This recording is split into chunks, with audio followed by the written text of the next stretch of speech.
I don't want to hear it. I know it's been a while, but hey, people got stuff to do, and me? I don't have much to do, I'm just fucking lazy. Oh, paint my ass blue and call me a baboon if that isn't some of the best goddamn coffee I've had for quite some time. I got it by mistake.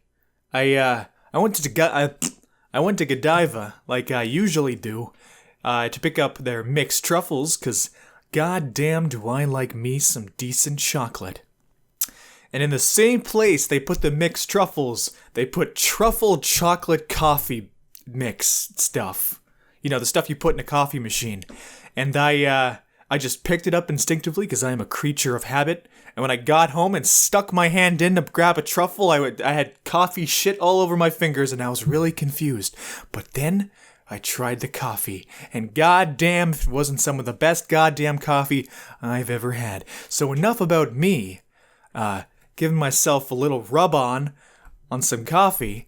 Let's get on with the chapter, because that's what you're all here for. When the Man Comes Around, Chapter 7. A few minutes prior. Though Twilight left her friends full of confidence, the feeling slowly gave way to apprehension as she approached the marshals. At first, she thought that Rarity was just being her usual self, precise in the details, but given to being overly critical. However, now that she had a closer look at the marshals, she was afraid that Rarity may not have been critical enough. The marshals now were nothing like how they appeared earlier, sitting tall on their horses in their crimson cloaks and sparkling steel. Right now they slouched, putting their feet on the table, laughed raucously, with the occasional punctuation of belching, and drank far more than she thought was appropriate. Nevertheless, she still felt that as sworn marshals and fellow citizens of Equestria, they should be willing to listen to reason. Excuse me, she called out, her voice made softer by nerves. Oi, lizard boy, one of the marshals yelled. Where's my refill? Coming, Spike called out as he rushed over, carrying a tray full of precariously balanced mugs. Excuse me, Twilight called out. Mr. Marshal? Sir? Oi, baby, what do you want? The leader of the group said in a voice that was somewhat less than welcoming. Turning to face her, Twilight couldn't help but flinch at the way he was looking now. For one, he was no longer smiling, and coupled with bright red blotches creeping into his face, the decidedly glassy look in his eyes, it was clear that this was not a person in the soundest state of mind. Still, Twilight had a mission, and so she swallowed her apprehension and pressed on. Good afternoon, sirs, she began. My name is Twilight Sparkle, and I happen to notice that your horses still have their armor on. So? The leader asked, almost snapping at her, and looking down his nose disdainfully. Well, it's getting pretty warm, and I bet those horses are getting pretty uncomfortable with all that extra weight on, so I was wondering if you wouldn't mind taking it all off, she finished, smiling at them weakly. Maybe it would help. The leader of the group seemed to be mulling it over, his eyes going out of focus as he swirled the remaining contents of his cup. Finally, he spoke. Oi, baby, hurry up and get me a refill, he slurred, completely ignoring her request. And make sure it's the good stuff. I've had enough of this cheap swill to last me a lifetime. And to Twilight's great surprise, the man actually threw his cup at her, striking her square in the chest. The dredges of beer splashed out, stained the front of her sweater vest before the mug clattered to the floor. Though his companions broke out into another peal of raucous laughter at the sight, Twilight was significantly less amused. Brow raising in a mix of surprise and indignation, she stared at the group in stunned disbelief. First, he'd flat out ignored her request. Then, he'd insulted Ponybill's generous hospitality, and now he was actually throwing things? There was rude, there was unacceptable, and then there was this. Sorry for the holdup, came a small voice from behind. Looking over her shoulder, Twilight saw Spike hustling over with a large tray of drinks balanced precariously on his pointy head. "I got everything you guys asked for right here." "Now that's more like it," the unshaven soldier chortled as he seized up a cup and raised it to his mouth. However, just before he could start drinking, the mug vanished from his hand in a purple flash. "Oi, what gives?" he called out, his blurry eyes staring at his empty hand in confusion. "I think you've had enough for one day," Twilight Sparkle called out. Looking up at her, the soldier found the mug gripped firmly in her left hand and a wand even firmly gripped in her right. "And what do you think you're doing, girlie?" the leader of the group called out, his voice dropping low as a dangerous glint appeared in his eye. I'm She paused to swallow the lump in her throat, trying to hide the act by setting down the mug. "I'm just saying I think you guys have had enough." Though her words came out clearly, the young lady quivered on the inside. She'd seen that look before, in wild animals like the Hydra, as they contemplated whether to try to eat you. And it was not a look she relished facing again. But she'd also done enough reading on the subject of intoxication to know that if she didn't do something now, then these out-of-control soldiers might start to get really out of hand. She might have to do something before it came to that. "So," the big man drawled, his tone now surprisingly level, dare say, even calm. "You think we've had too much to drink and you're going to cut us off? Is that it?" Well, yeah, Twilight nodded, a thrill of hope rising inside as she relaxed her grip on her wand. Maybe these guys were more reasonable than she thought. I mean, it sounded like the leader was honestly considering what she said. And if he stopped, then maybe the others would. She never even saw him move. Darting forward like a viper, the marshal's hand seized her wrist, gave it a sharp twist. Crying out in pain, Twilight dropped her wand with a clatter to the floor as the marshal pulled her close. "Now listen here, you little brat," the marshal growled, noxious alcohol fumes coming out of his almost feral tone. "If I wanted your stupid opinion, I would have asked for it. I'm a goddamn marshal, and the last thing I need is some snot-nosed twerp telling me what to do." To drive the point home, he gave her wrist another slow, painful twist. "Hey, stop that! You're hurting her! Mrr! Hey, stop that! You're hurting her!" Spike called out, tossing the tray aside as he rushed over to grab onto the big man's hand. He tried to pry the leader's fingers off, but was shaken off as if he was a fly. Undeterred, the salamander child jumped up and tried again, but this time, the marshal wasn't so nice. With a look of pure disdain, he grabbed Spike by the head and forcibly shoved him away, sending him crashing into a nearby table. "Stop it!" Twilight cried out, trying to wrench free of the vice-like grip. "You're a marshal! Why are you doing this?" "Why?" The big man sneered at the question. "Because I've earned it, that's why." Twilight gaped, completely speechless. "Let's get something straight here, baby," the big man said, looking down at her as he wrenched her arm painfully yet again. "We marshals risk our lives every day so that you stupid civvies can go about your cushy little lives. So when we show up, you all better show a goddamn little bit of appreciation. You get us what we want, we get what we want, and then you show us some goddamn respect. That means keeping your trap shut and not mouthing off to your betters. Got it?" To Twilight's horror, she realized that not only were the other marshals not doing anything to stop him, they were actually smiling in grim approval. All of a sudden, the marshal's beard exploded in a burst of emerald fire. Crying out in surprise, the big man let go of Twilight to frantically beat out the flames. That's when Spike struck. Seeing that Twilight was now free, Spike rushed from the side and jumped to the big man's back, latching himself onto the marshal's head. Then, breathing in deeply, he exhaled another plume of green fire straight onto the top of his head. setting his hair ablaze as well. "Run, Twilight!"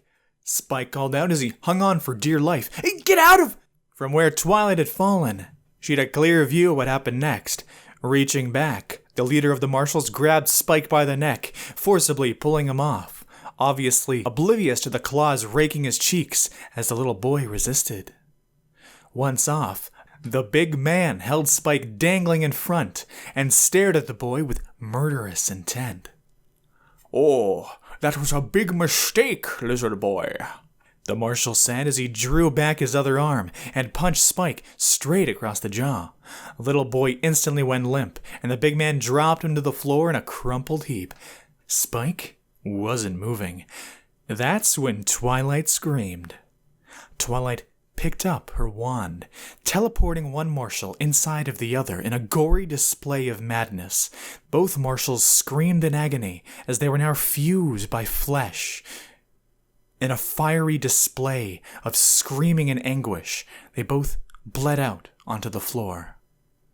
No, I'm joking. That would have been a better response instead of screaming like a baby bitch. But hey, I'm not Twilight, nor am I the author of this story, so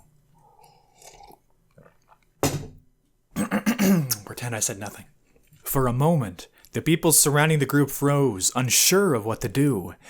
It wasn't that they didn't want to help, it's that they were so shocked they didn't know what to do. Things like this had never happened in Ponyville.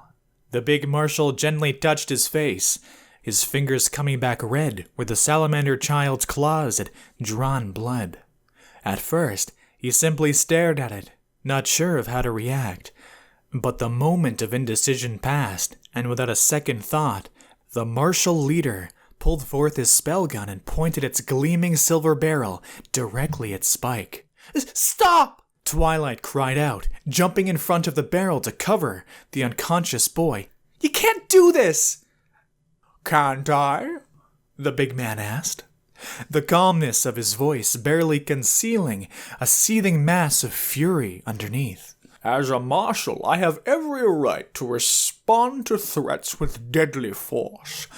And since your friend just attacked me—" "Please, he was just trying to help me," Twilight pleaded, her eyes starting to well up in tears. "Well, in that case, maybe I could start with you," he said, switching her aim to her. "Twilight!" Rainbow Dash called out as the 5 girls rushed over, seeing Twilight crying, Spike unconscious, and the man pointing a gun at them. It took less than an instant for them to figure out that things were getting very out of hand. What did you do to them?"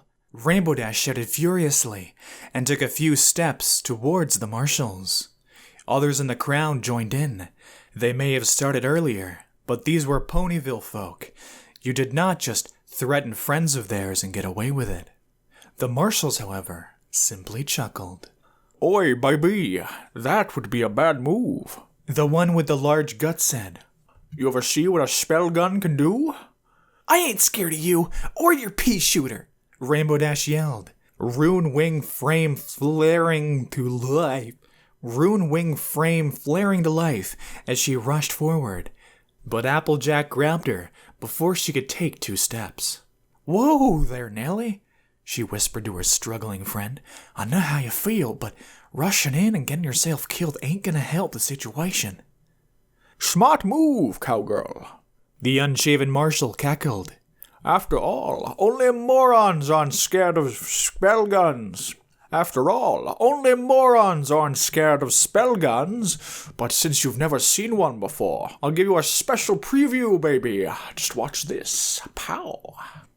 Pointing his rifle at the ground, the silver weapon began to hum and glow with a faint crimson light.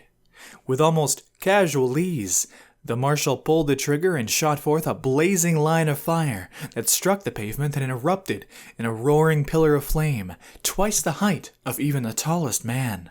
Rainbow Dash and the rest of the crowds were only gape. A stunning silence washed over the town at the overwhelming display of power. "You see?" The gaunt-faced marshal snickered, the crowd shrinking back as all 4 marshals pointed their guns at the crowd. "We're given the power to exterminate with these guns, and since we have these—" he continued, showing his badge to the speechless crowd. We have the right to decide what the trouble is. Yes. Please, gentlemen, let's be reasonable, Rarity said as she took a small step forward. A sickly smile stretched over her face. Even now, despite the fear they all felt, she was trying to use her natural charm to diffuse the situation. There's no need for violence now, is there? I'm sure Spike will be more than willing to apologize after he wakes up. And after that, there will be no more trouble from any of us. How about it? I'm sure you fine marshals could show a little mercy towards a foolish boy's decisions. For a moment, it seemed like the marshals were actually considering it. But all hopes for peace were dashed, as the 5 men began to chuckle. I'm so sorry, girlie, the leader said with a smirk.